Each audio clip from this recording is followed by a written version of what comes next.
እኩል ያከፋፍሉናል ማለት ነው። ሲዱ ከላይ አድርገን ማለት ነው። ሲዱን እዚህ ላይ እንጨምራለን እንደውጫው። ከዛ ኦን ይደረጋል። ይሄ ኦን አለ። ከዛ በኋላ ይሽከረከራል ዘሩ እስከሚያልቅ ድረስ። ዘሩ ካለቀ በኋላ ኦፍ እናደርጋለን። ኦፍ ካደረግን በኋላ 8ቱ 3ቱን አንድ ላይ ይጨምራል። ቤዝ ኮሌክሽን እንላለን።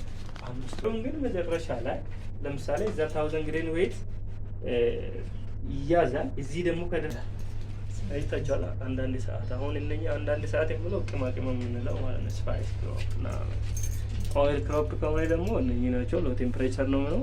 ኦቨርናይት ማለት 17 ሰዓት እዛ ውስጥ እናቆያለን። እኚህ ሳይንቲፊክ ኔሙም ስላለ እነዚህ ይጠቅማቸዋል ብዬ ስለሚያስብ እሱን ወሰዱት። አክቲቭ ኮሌክሽን እና ቤዝ ኮሌክሽን ላይ ማን ነው የሚለይልን? ራሳችን ነው የምንወስደው ከስምንቱ? ዘሩት ምንም ችግር እኩል ነው የሚያከፋፍሉ እኩል ስለሚያያ ነጥብ 17 ማለት ነው። ይሄ የውጭው ነው ባይዘው የውጭውና የኬ ኤክስተርናሉ ነው። የድራይንጉ ደግሞ እናያለን።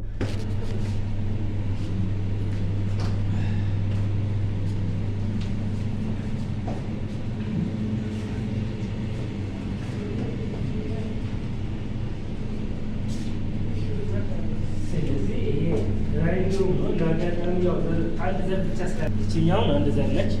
ይቺ በላያ ቁጥሩ ትጽፋለች። በምንም ታምር ከዚህ መውጣት የለበትም ይችኛው ማለት ነው።